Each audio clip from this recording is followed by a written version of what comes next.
नमस्कार दर्शकवृन्द, दिनभरका देश विदेशका प्रमुख खबरहरू समेटिएको नेपाल टाइम्सको टप 50 बुलेटिनमा स्वागत छ। म रश्मिता उदास। सुरु गरौं आजका प्रमुख खबरहरू। सप्तरीका मिटर ब्याजी रामदेव तेलीलाई तत्काल पक्राउ गरेर अनुसन्धान अघि बढाउन प्रधानमन्त्री शेरबहादुर देउवाको निर्देशन। प्रतिनिधि सभा बैठकमा मिटर ब्याजीलाई पक्राउ गरेर कारबाही गर्न सांसदहरूको माग। गृह मन्त्रालयका हाकिमका पत्नीहरू नै मिटर ब्याज असुलीमा संलग्न रहेको र नक्कली सुराखी बनाएर कमिसन लिइरहेको नेमखिपा सांसद प्रेम सुवालको आरोप।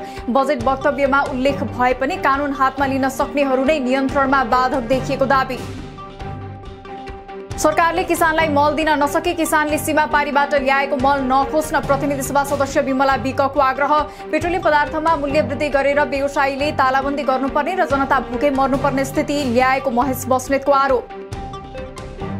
मानव तस्करी नियन्त्रण गर्न सरकार असफल भएको सांसद रङ्गमती शाहीको तर्क। पूर्व पश्चिम विद्युतीय रेलमार्ग अन्तर्गतको काकरभिटा इनरवा खण्डको लागि आवश्यक पर्ने भन्दा बढी जग्गा रोका गरी काम नगरिएकाले जग्गा फुकुवा गर्न राजेन्द्र लिङ्गदेनको माग। संघीय संसद भवनको क्यान्टिनमा ढिलासुस्ती र लापरवाही हुने गरेको प्रतिनिधि सभा सदस्य रेणुका गुरुङको दुखेसो। संसद भवनभित्र कुनै पनि स्थानमा घुमफिर गर्न सांसदहरूलाई बन्देज नगर्न आग्रह। यौन हिंसा विरुद्धको ऐनलाई संशोधन गर्न बनेको विधेयक र फौजदारी कसुर तथा फौजदारी कार्यविधि सम्बन्धी ऐन संशोधन गर्ने विधेयकमाथि दफावार छलफलका लागि संसदले संसदीय समितिमा पठायो। छलफलपछि विधेयक पुनः प्रतिनिधि सभामा आउने। बलात्कार तथा यौन हिंसाजन्य जघन्य अपराधका घटनामा उजुरी दिन राखिएको हदम्याद सम्बन्धी कानून व्यवस्था तत्काल हटाउन सांसदहरूको माग। सौन्दर्य प्रतियोगिता समेत नियमन गरेर मात्रै सञ्चालन हुने गरी कानूनी व्यवस्था गर्न आग्रह। काठमाडौँ फोहोर थेग्न नसक्ने अवस्थामा रहेको कांग्रेस महामन्त्री गगन थापाको भनाई। विगतमा गरिएका गल्ती नदोहोर्याउने प्रतिबद्धता गर्दै स्थानीयहरूले अहिलेको सरकारसँग र समस्या समाधान गर्न बनेको संयन्त्रसँग विश्वास गर्न आग्रह।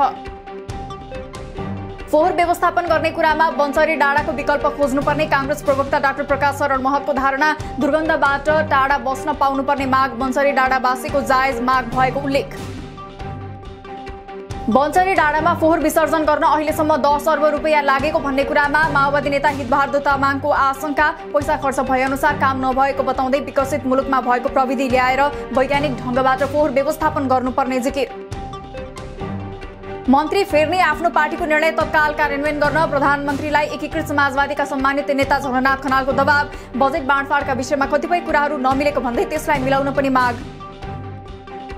आउँदो संसदीय चुनावमा अन्य कुनै वामपन्थी पार्टीसँग गठबन्धन नहुने एमालेका अध्यक्ष केपी ओलीको भनाई। आफूले अन्य पार्टीका नेतालाई प्रधानमन्त्री बनाउने सम्बन्धमा कुनै आश्वासन नदिएको स्पष्टोक्ति। कार्यकर्ताहरूलाई पार्टीमा सामेल हुन नरोकेको तर्क।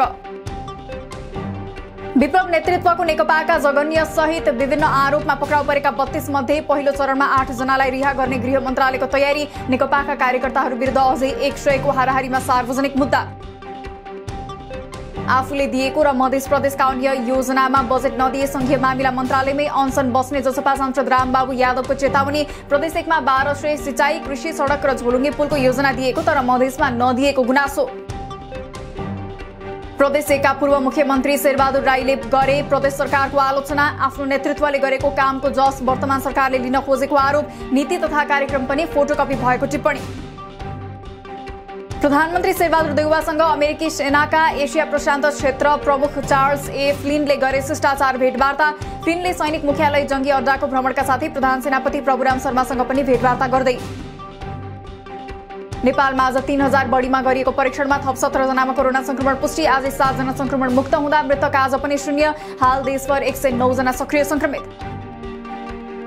12 देखि 17 वर्षसम्मका बालबालिकाहरूलाई आजदेखि कोरोना विरुद्धको बुस्टर डोज लगाउन सुरु। पूर्ण मात्रा खोप लिएर 3 महिना पुगेकालाई बुस्टर डोज दिँदै आउँदो असार 9 गतेदेखि 5 देखि 11 वर्षसम्मका बालबालिकालाई फाइजर खोप दिने तयारी।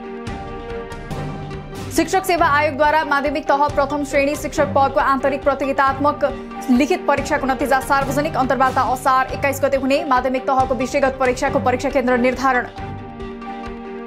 पाल्पामा 18 वर्षीय महिलालाई जबरजस्ती करणी गर्न खोजेको आरोपमा राजु विक पक्राउ। विकले बिहानको समयमा बाटो नजिकै करणीको प्रयास गरेको आरोप। म्याद थप गरी अनुसन्धान जारी।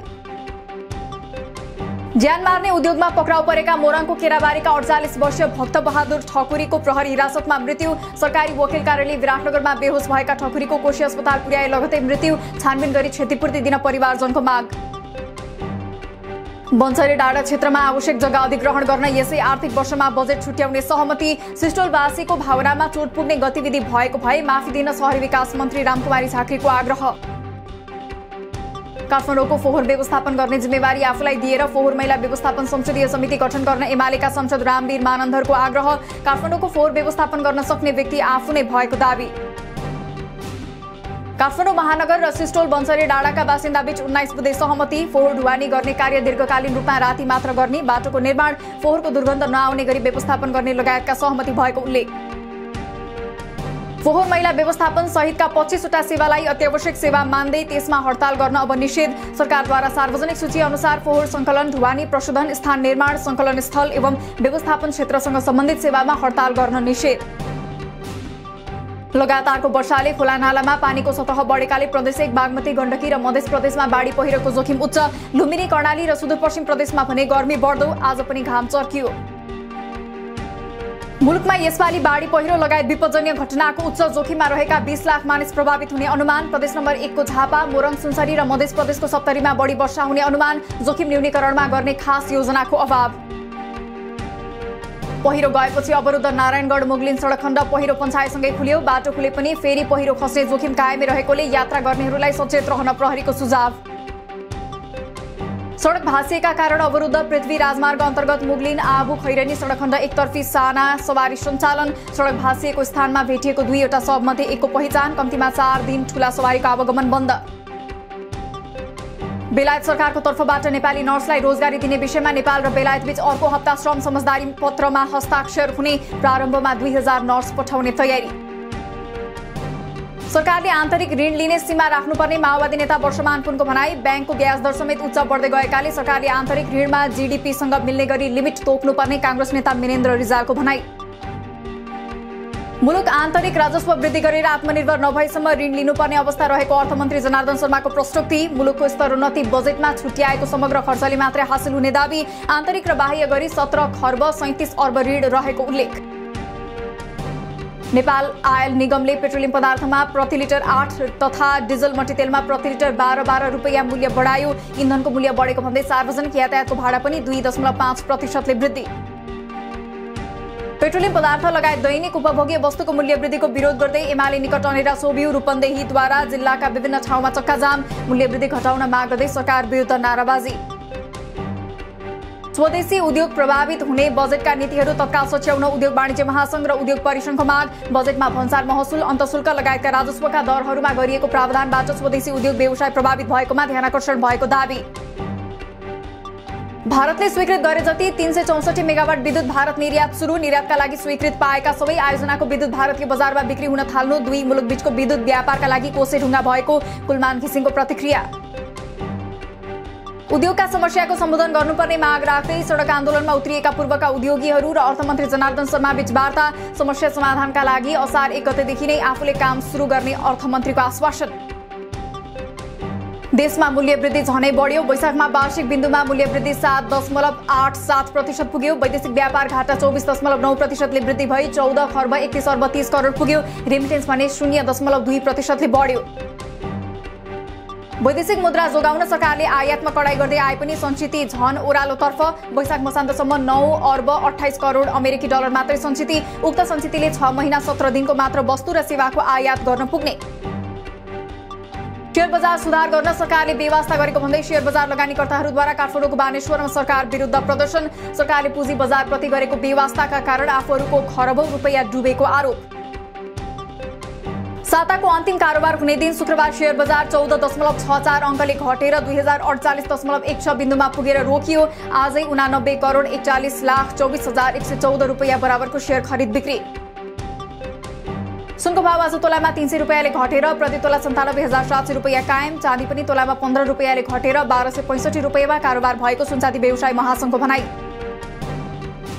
आईसीसी विश्वकप लिग 2 अन्तर्गत श्रृङ्खलाको पहिलो खेलमा नेपाल ओमानसँग 13 रनले पराजित। नेपाल ओमान र अमेरिका सम्मिलित त्रिकोणात्मक श्रृङ्खलाको दोस्रो खेलमा नेपालले शनिबार घरेलु टोली अमेरिकासँग खेल्ने।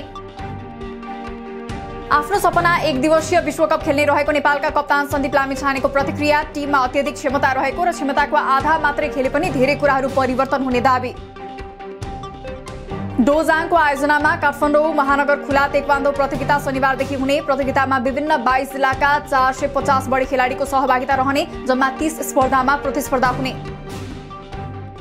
दिल्लीमा गैराती सम्पन्न भारतसँगको टी20 क्रिकेटमा दक्षिण अफ्रिका 7 विकेटले विजयी। भारतले दिएको 212 रनको लक्ष्य दक्षिण अफ्रिकाले 19 ओभर 1 बलमा 3 विकेट गुमाएर भेटायो। जितसँगै 5 श्रृङ्खलामा अफ्रिका 1-0 ले अघि।